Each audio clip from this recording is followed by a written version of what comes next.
생활 속 법률 히어로 이승우 변호사의 사건 파일.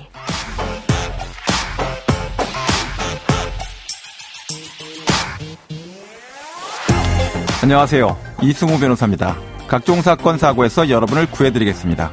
오늘 열어볼 사건 파일은 자동차 사고 관련 사건입니다.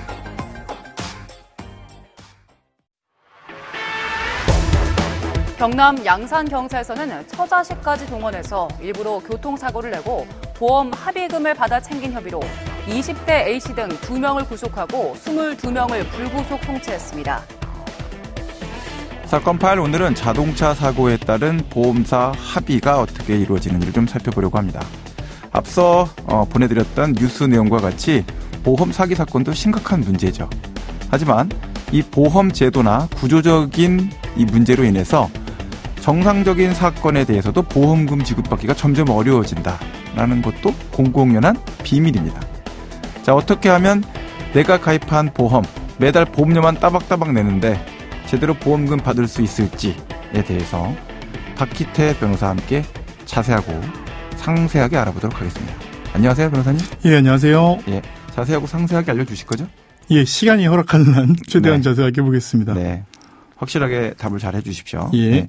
자, 자동차 사고가 나면 일단 되게 여러 가지로 힘든데, 그리고 신경 쓸 게 정말 많죠. 네. 자, 그 중에서도 이 보험 관련된 내용. 아, 나 보험 있었지? 예, 보험 잘 넣어놨는데, 이거 어떤 거 신경 써야 될지 좀 짚어주시죠. 일반적으로 자동차 보험이라고 하면 네. 저희가 이제 뭐 1년 단위로 얼마씩 계약을 하시잖아요. 전화 옵니다. 예. 네. 그 1년 단위로 이제 계약을 하신 그 보험. 네. 우리가 자동차 사고를 나면 보통 뭐 경찰한테 전화하거나 이런 거보다 예. 보험사 직원을 부른 경우가 훨씬 많습니다. 크게 위로가 되죠. 경찰은 저한테 위로를 주진 않습니다.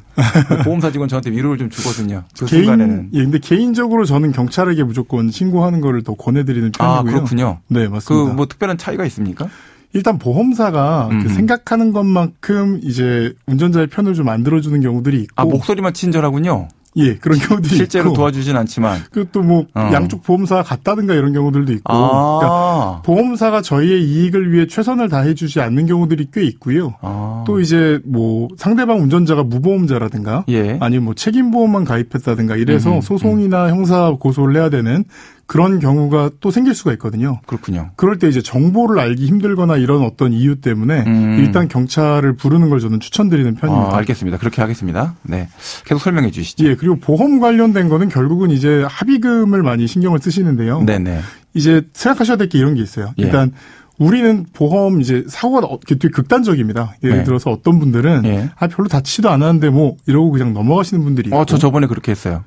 예. 그리고 어떤 분들은 뭐 예. 별로 안 아픈데도 일단 목 이렇게 잡고 막 이렇게 나오면서 최대한 많이 받으시려고 하는 분들이 있어요. 여럿이 같이 타면 좀 그렇게 되더라고요. 예, 그럼요. 예, 아니 한 분이 그렇게 하는데 내가 아니라고 할 수가 없잖아요. 그래서 같이 가게 될 때가 좀 있었습니다. 저는 네. 무조건 최대한 받으실 수 있는 만큼 받기를 추천드리는 편입니다. 그럼 보험료가 전체적으로 올라가는 그런 위험이 생기는 건 아닌가요? 그 올라가는 거에 비해 실제 받는 돈이 훨씬 더 크기 때문에 네. 실제 그거는 크게 신경을 안 쓰셔도 되고 또 이제 어떤 게 있냐면 예.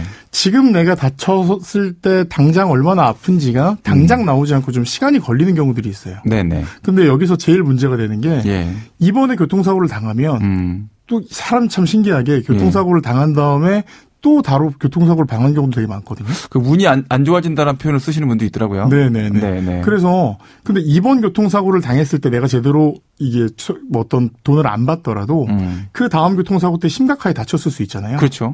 이 다음 교통사고 때 되게 억울하게도 그 전 교통사고 때문인지 다음 교통사고 때문인지 확실하지가 않다. 예. 그런 이유에서 이렇게 공지하는 경우들이 꽤 많이 있습니다. 아, 그렇군요. 그래서 사고를 당하셨을 때 그때 받을 수 있는 보험금을 최대한 받아가셔야 되고 이 보험금은 직접 치료비 외에도 예. 이제 그 아파서 제대로 일하지 못한 부분 간접 손해라고 하는데 예. 그 부분 그리고 위자료까지 포함이 되는데요. 예. 이 부분을 최대한 이 합의금을 잘 받도록 노력을 하셔야 됩니다.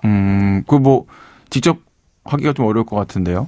네, 좀 예. 꽤 어려운 부분이 있죠. 네.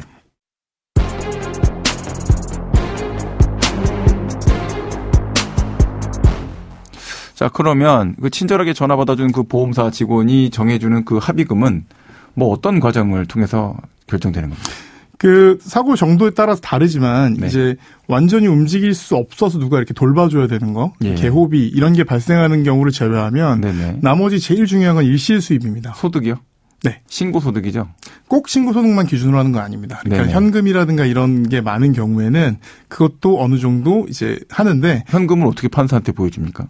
어느 정도 그 지금까지 또 증빙을 만들어서 특정 업종들이 있습니다. 아, 보험회사에도 그런 걸 보내주면 인정해 주나요? 꽤 인정해 줍니다. 아, 그렇군요. 근데 이제 뭐 100% 인정이 되는 건 아닙니다만 꽤 네. 인정이 되는데 네네. 이게 뭐냐면 내가 아프지 않았으면 일할 수 있는 만큼을 네. 아파서 일을 못한 만큼 예. 그만큼을 이제 계산을 하는데 이게 실제로 얼마를 어떻게 못 벌었느냐로 계산하는 게 아니라 네네. 신체 장애를 평가해서 이 몸에서 얼마큼 못한다. 이게 뭐 예를 들어 3년간은 15%만큼 노동이 빠진다. 예. 이런 식으로 계산해서 이제 금액을 지불하게 되는데 예. 이 금액이 가장 크게 이제 차지합니다.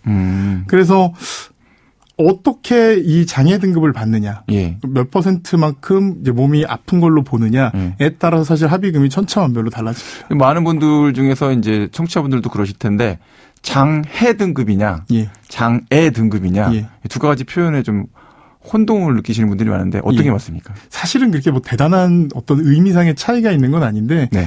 어떤 여기서 지금 이런 쓰이는 경우는 장해라고 보시면 됩니다. 아, 그렇군요. 네. 이제 몸이 얼마나 아프냐. 그러니까 장애라는 건 보통 어떤 약간 영구 이렇게 disableded 되는 상태를 얘기하는 거고 장해는 현재 몸에서 얼마나 아픈지에 대해서 얼마큼 노동률이 깎이느냐를 가지고 이제 평가를 합니다. 그러니까 꼭 장애라는 네. 그런 상태로 고착이 되지 않아도 네. 충분히 보상을 받을 수 있다. 예. 그래서 한시 장해라는 게 존재. 아, 그렇군요. 네. 자, 그러면 다른 사고로 똑같이 다쳤다. 그러니까 다른 사고를 당했는데 다친 건 똑같다. 네. 이렇게 됐을 때 합의금이 똑같아야 될 것 같은데 이게 달라질 수가 있습니까? 이 두 가지 포인트가 있습니다. 네네. 첫 번째는 일단 산정 기준으로 봤을 때는요. 연봉이 높을수록 아, 그렇겠네요. 또 그 어려서 앞으로 일할 수 있는 기간이 많이 네네. 남을수록 이제 다친 정도가 많을수록 합의금을 많이 받을 수가 있죠. 예. 그래서 이제 연봉 같은 경우는 뭐 이제 실제 연봉을 기준으로 하지만 뭐 도시노동자 일용노임 이래서 월급 300만 원 정도를 기준으로 하기도 합니다. 예. 또 앞으로 일할 수 있는 기간도 62세로 보기도 하지만 65세로 보기도 하죠. 예. 근데 다만 여기서 한 가지 생각하셔야 될 게 네네. 이거는 지금 산정 기준이고요. 예. 그러니까 계산 기준으로 그렇다는 것이고 두 번째 더 큰 요인이 있는데 네. 그 큰 요인은 협상입니다. 협상이요? 네. 좀 너무 추상적인데요. 말 그대로 이건 합의금이잖아요. 예. 그러니까 법원이 정해주는 신체에 얼마나 장애를 입었는지 위자료는 얼마인지 예. 이걸로 계산하는 금액도 있지만 예. 아무래도 합의다 보니까 보험사와 어떻게 합의를 하느냐에 따라서 액수가 또 천차만별로 예. 달라질 수가 있습니다. 아, 그렇군요.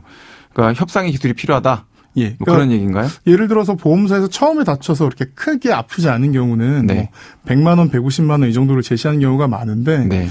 사실 아픈 정도가 크게 달라지지 않아도 여기서 200만 원, 300만 원으로 올라가는 경험을 또 많은 청취자분들이 하셨을 거예요. 네네. 그만큼 이게 합의금이기 때문에 예. 보험사도 나름 재량을 가지고 있다는 점 알아두시면 좋습니다. 자, 그리고 나서 얼마나 다쳤는지도 중요한데 네. 감정이 중요하다. 예. 이렇게 해주셨거든요. 예. 사고 후의 감정 중요하다고 하셨는데 어떻게 이루어집니까? 감정이 이제 이모션이 아니고 아, 네네. 얼마나 이제 몸이 그 다쳤는지 농담 책임지셔야 됩니다. 네. 이제 의사가 평가를 하는 건데요. 예. 이 감정도 의사가 아무리 정확하게 한다고 하더라도 좀 예. 재량 범위가 생깁니다. 네네. 그래서 의사마다 전문가로 같은 전문가지만 조금씩 그 평가가 달라지고요. 그래서 어떻게 감정을 받을 수 있는지, 예. 그래서 몇 %의 장애율을 받을 수 있는지에 따라 금액이 정말 천차만별로 달라집니다. 마치 좀 질문이 어떤 결에 따라 들어왔느냐에 따라서 답이 달라진다는 느낌 같이 좀 들리기도 해요. 네, 맞습니다. 그렇군요. 자, 그러면 구체적으로 어떻게 도움을 받을 수 있을까요? 일단 합의를 서두르지 마시고 그 뭐 변호사나 하여튼 전문가의 도움을 받아서 예. 보험사에서 그냥 제시한 액수를 그대로 받아들이시면 안 되고 현재 내 부상이 어느 정도의 합의금을 받을 수 있는지 예. 그 평가를 정확히 받으신 다음 그 합의를 뭐 맡기실 수도 있고 안 맡기실 수도 있어요. 다만 여기서 주의하실 거는 손해사정사분들이 손해를 사정해서 손해를 알려주는 거는 잘 하실 수 있겠지만 예. 손해사정사분들이 이제 보험사와 직접 얘기를 하게 되는 경우는 기본적으로 이제 불법일 가능성이 높다는 것도 좀 염두해 주셔야 됩니다. 네, 지금까지 여러분들을 위해서 보험사와 싸울 수 있는 박희태 변호사와 함께했습니다. 오늘 말씀 고맙습니다. 예, 감사합니다. 생활 속 법률 히어로 이승우 변호사였습니다. 내일도 사건에서 여러분들을 구해드릴 사건 파일 함께 읽겠습니다.